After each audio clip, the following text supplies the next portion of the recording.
My left arm rested on the armrest, still throbbing after 3 days. The white cast was a stark reminder of the savagery from my daughter-in-law, Sophia, when I refused to hand over the $4 million I'd won in the lottery. I was sitting in my favorite armchair, the one where I'd watched Nathan grow up over so many years, when I heard their voices coming from the yard. "Open the door, Eleanor!" Nathan yelled, pounding on it. His knocks reverberated like thunder. Sophia was right there with him, her shoes clacking on the porch steps. This was their second visit this week. The first one ended with Sophia snapping my arm for not signing the bank documents they'd shoved in my face. Now they were back, and I knew it wasn't for tea and conversation. I pushed myself up from the chair, cradling my injured arm. At 68, every step felt heavier after the assault. My heart pounded as I made my way to the door. "Nathan, what do you want this time?" I called out through the wood. I didn't dare open it yet, not after last time. "Stop being difficult, you old fool," Sophia snarled from outside. "We're here to settle this. We're not leaving until you sign." Her tone was venomous, the kind that sent chills down my spine. She was the same girl I'd met 4 years ago when Nathan brought her home as his fiancée. Back then, she'd been all smiles, calling me Mama Eleanor with a warmth that made me believe I'd gained a daughter at last. I unlocked the door with my good hand, holding my broken arm close. Nathan barged in without a word, shoving past me. Sophia followed, her gaze sharp with the avarice I'd come to recognize all too well. They plopped down in my living room like they owned it. Nathan sprawled on the couch I'd splurged on with my first pension check. "Mom, we're ending this today," he said, avoiding my eyes. He was 30, but right then he felt like a total stranger. His words came out flat, scheming. "Sophia is 4 months pregnant. We need that cash for a proper home, to launch the shop, to build a life for your grandkid." He stated it like a command, not a plea. "Nathan, I've told you I can contribute, but not the whole amount," I said, steadying my voice. "It's $4 million. I deserve to enjoy my later years too." I lingered by the door, ready to bolt if needed. Fear coursed through me like ice. Sophia leaped up from the couch, tense as a wire. "Enjoy? You've already had your fun, Eleanor. You've lived your life, bought your trinkets, seen the world. It's our shot now." She stepped closer, hands balled into fists. "That money isn't yours. What does a woman your age even do with it? Squander it on pills and nonsense?" "Sophia, let's talk this out," I urged. "You can have half. $2 million is plenty for a fresh start." But that only fueled her rage. She planted herself in front of me, belly protruding like an accusation. "Half? I want it all," she hissed, inches from my face. Her breath reeked of coffee and spite. "My child will live in luxury, top schools, the works, and you won't ruin it with your pathetic greed." She shoved me hard, and I tumbled back into the armchair. My arm jarred, and I cried out in agony. "Sophia, stop!" I gasped, tears streaming. But Nathan stayed put on the couch. No defense, just a glare like I was the issue. "Nathan, please, rein her in," I pleaded. He was my flesh and blood, the child I'd raised single-handedly after his dad passed when he was 7. "No, Mom, Sophia's spot on," Nathan said, rising deliberately. "You don't get it. This is your chance to do right by us. I gave up everything for you, worked from 15 to cover costs. I skipped vacations, relationships, all to look after you." His accusations sliced deep. "Nathan, I never demanded that. I pulled double shifts, so you had everything," I choked out. "Sold my jewelry, turned down proposals because you hated the idea of a stepdad." Each memory stung. All I'd given up for him. "That's what mothers do," Sophia snapped. "Sacrifice, but kids deserve payback when parents are old and worthless." She backhanded me across the face. The slap rang out. My cheek burned like fire. Nathan loomed over me, icy. "Listen, Mom, tomorrow you're coming to the bank with us. Transfer every cent to my name, all of it. Not a portion, everything. Refuse and we'll turn your days into misery." His words hung heavy, poisonous. "I won't," I whispered, trembling inside, but defiant. That's when Sophia snapped. She seized my throat with one hand, yanking my broken arm with the other. "Then learn the hard way, you stubborn hag." She wrenched it, the cast cracking, pain exploding from shoulder to fingertips. I howled. "Sign or I'll shatter the other one." She released me and I crumpled to the floor. Nathan stared down, pitiless. "You've got till 10 a.m. tomorrow. Come sign or face the consequences." They strode out like nothing happened. "And Eleanor," Sophia called from the doorway, "at the bank, say it's a gift for your grandkid out of love. Smile like the doting grandma you pretend to be, or I'll ensure you suffer till your last breath." The door slammed, shaking the walls. I lay there, sobbing on my own floor. My arm pulsed, cheek stung, but my heart shattered worst. My son, my life's purpose for 30 years, had turned on me for cash. "Tomorrow you'll see, my boy, that your mom isn't the weakling you believe," I whispered through sobs, dabbing blood from my lip with my good hand. If my story has touched something in you, subscribe to the channel and join me for the next one. Stories like this remind us we're not alone in the pain. I couldn't sleep that night. I tossed in bed, staring at the fan spinning above, tears soaking my pillow. My arm ached relentlessly, but the real torment was replaying how I'd ended up here, how my Nathan, my cherished boy, had morphed into this heartless man chasing my fortune. I shut my eyes and drifted back 23 years, to when Nathan was 7 and his father died in that awful factory mishap. Left alone with a kid, no nest egg, no kin to lean on, I slaved days at the sewing mill, nights scrubbing floors in offices. Home by 1 a.m., up at 5 to fix his lunch and drop him at school. I recalled that Easter when he was 9. His friends bragged about baskets full of chocolates, toys, new outfits. Nathan came home in tears, clutching the handmade card I'd given him, the only thing I could afford. "Mom, why didn't the bunny visit me?" he asked, eyes brimming. That evening, I wept quietly as he slept. Next day, I pawned my wedding band, the sole memento of my husband, and got him the toy truck he'd eyed in the catalog. His face glowed like the sun. "Mom, the bunny came after all," he yelled, squeezing me tight. That joy outweighed any jewel. For years, it was us versus the world. When he caught flu at 11, I nursed him through feverish nights without rest. When he struggled in science class, I moonlighted extra to afford a tutor. For his little league tryouts, I scraped together for proper gloves and cleats. "One day, Mom, when I'm rich, I'll get you a fancy car so you never walk again," he'd promise as I tucked him in. At 14, he landed a paper route, beaming as he handed me half his first earnings. "See, Mom, I can help now too." Pride swelled in me, my diligent son growing into a fine man. When he hit 17, Mr. Harlan from the corner grocery started courting me, a kind widower with kids off to college. He'd bring flowers, take me for walks, make me feel alive again beyond motherhood. "Eleanor, will you marry me?" he asked one autumn evening, ring in hand. My heart fluttered, love after loneliness, but telling Nathan shattered that. "How could you replace Dad?" he raged, face twisted in betrayal. "He's gone just 10 years. That guy wants your money or something." He sobbed, clinging like a child. "Son, Mr. Harlan's good. I deserve happiness too," I said. But he wailed, "You swore it'd be just us. Marry him and I'm gone forever. Him or me." That choice tore me apart. The next day, I returned the ring to Mr. Harlan, tears flowing. "It's Nathan, isn't it?" he guessed softly. I nodded. "He'll regret this one day, Eleanor. You deserve more." Time marched on. Nathan stayed close, but our bond shifted. He grew clingy, critical. "Mom, that dress is too young for you." "Mom, why cook that again? It's boring." Slowly, I faded into his shadow. When he met Sophia back, I hoped for change. My son with his own life, me reclaiming mine. Sophia seemed genuine at first. "Mama Eleanor, your stew is heavenly," she'd gush. "Teach me your knitting secrets." She made me feel valued.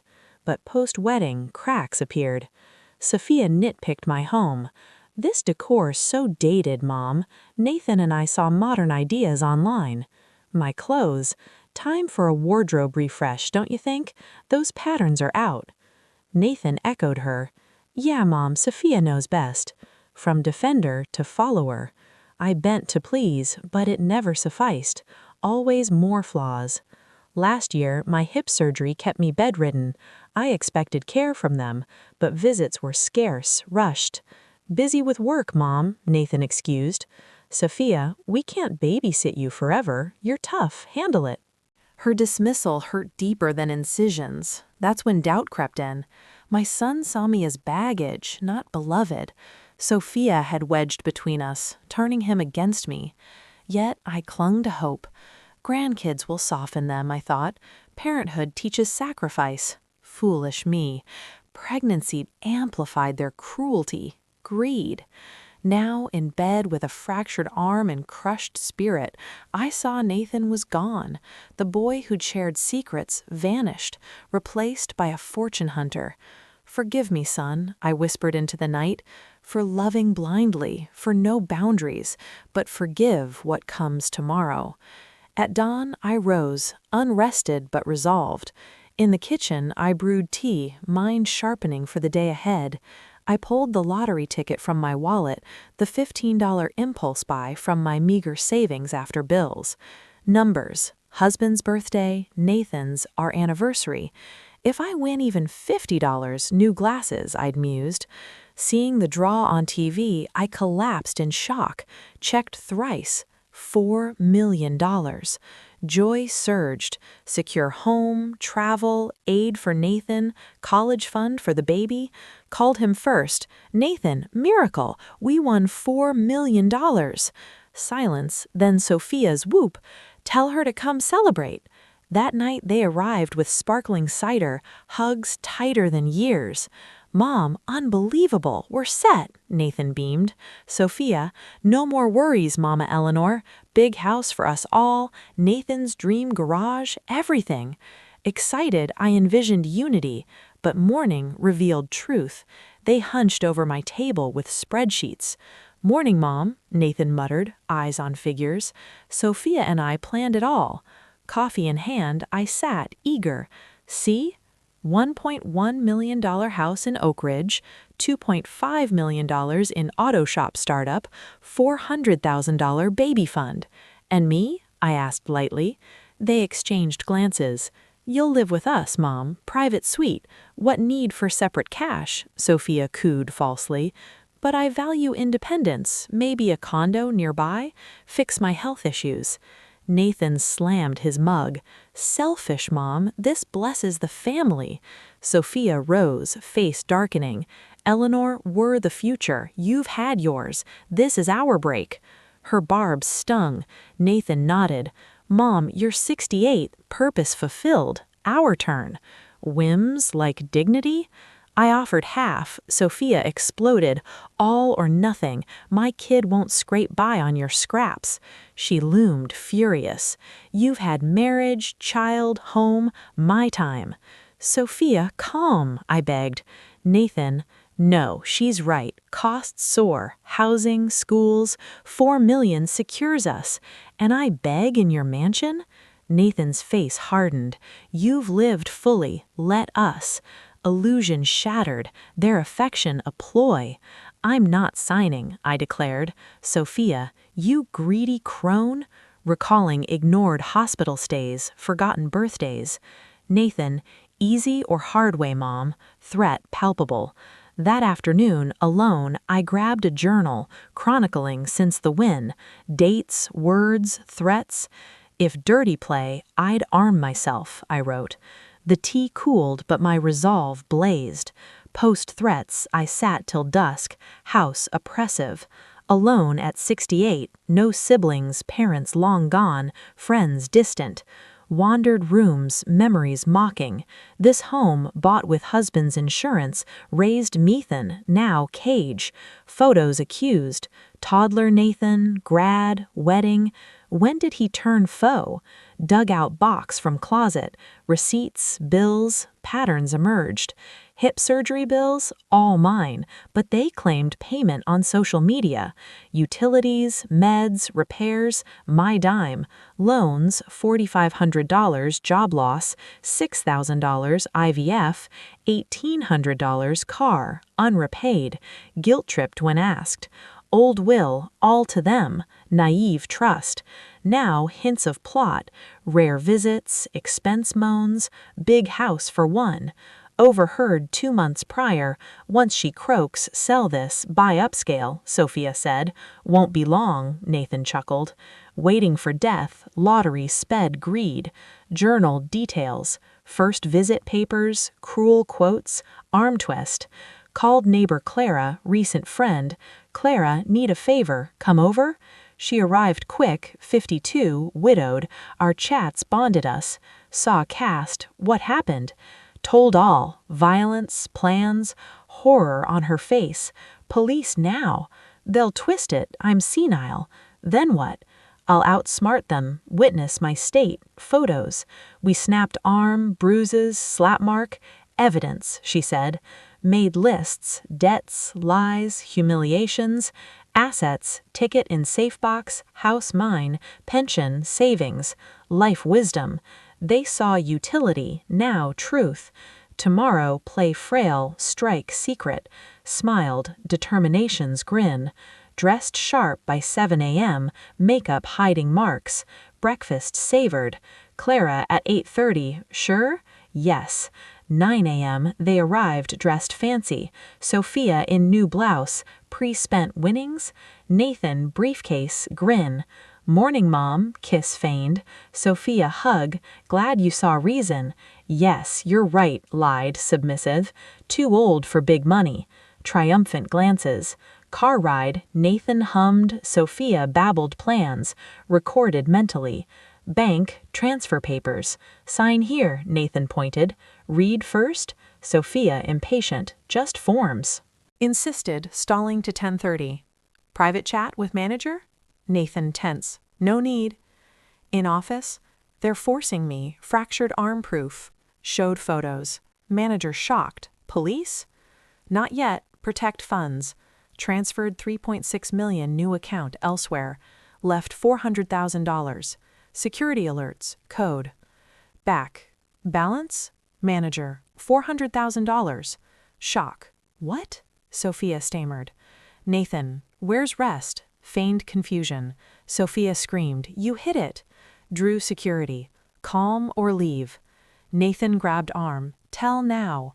Guard. Problem? Sophia, she's stealing family money. Executive, out or police? They stormed off arguing. Taxi home, first smile.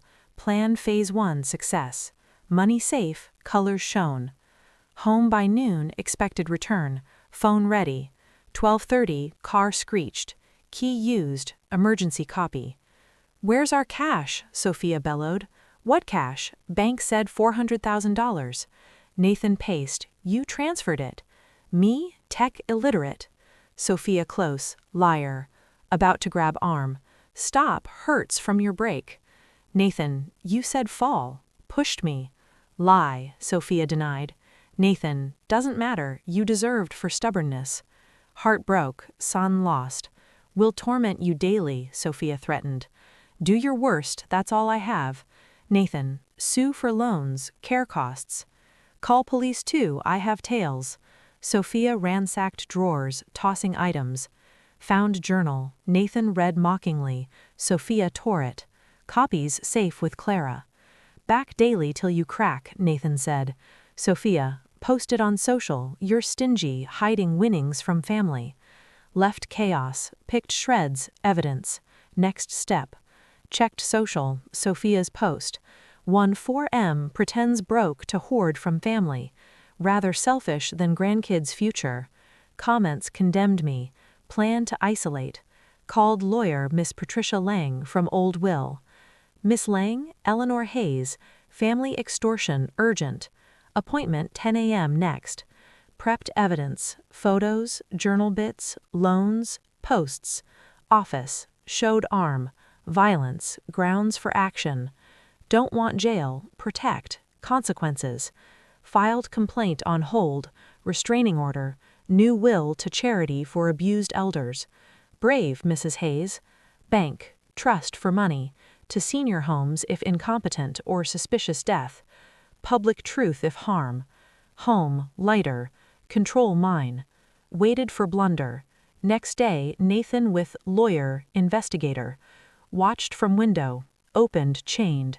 Mom, Mr. Ellis, lawyer, explains inheritance rights, 80% ours.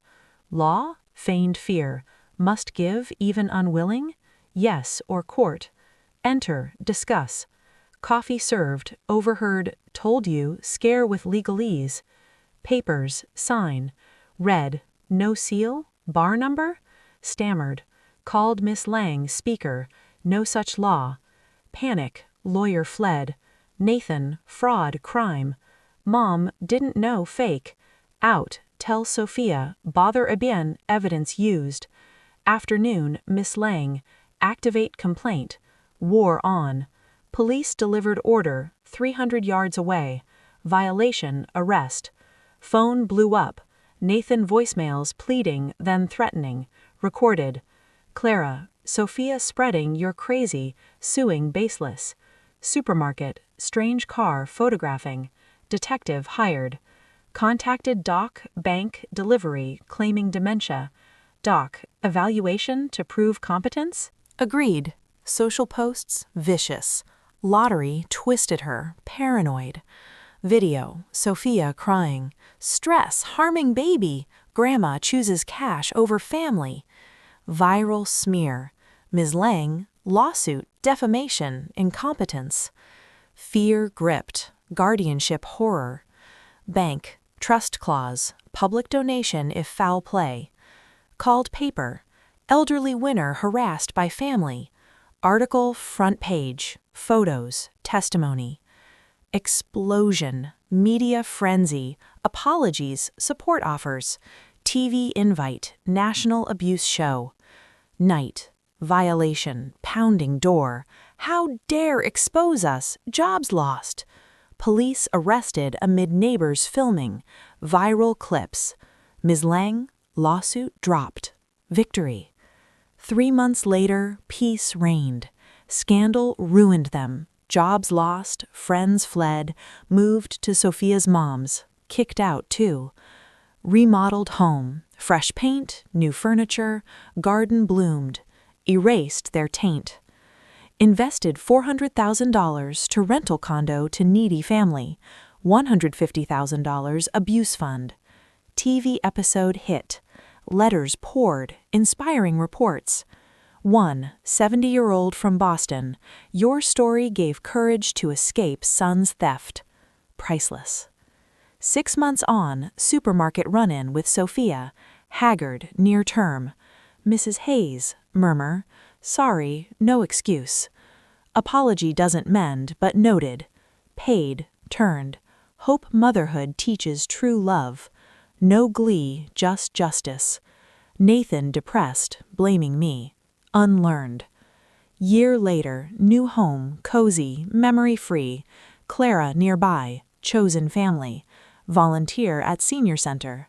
Photo find, young Nathan hugging toy. Ache, but no regret. Boy gone, adult's choices his. 2 years post-win, call, social worker. Sophia's girl born, parents arrested, drugs, state custody. Your grandma, consider? Sleepless debate, innocent blood. Called, yes, full custody, no rights till reformed. Named Grace, held her, right choice. Nursery setup, nanny help. Nights, bottles, lullabies. Pure need, love. Afternoon rocking Grace in the garden. Lost son gained her. Money for peace, dignity, real family. Ms. Lang, sentenced 5 years. Nathan wants apology, visit. No, changed post-prison, maybe neat Grace. No jail visits. Night, tea, silent peace. Purpose, raise Grace strong, wise in love. $4 million cost son, gave freedom, new start. Grace would learn money's limits, honesty, respect, infinite. War ended, victorious through rebuilding, not ruin. "Good night, Grace," I whispered. "Tomorrow brings light for us." And if you felt this betrayal, share your story in the comments below. What's your experience with family greed?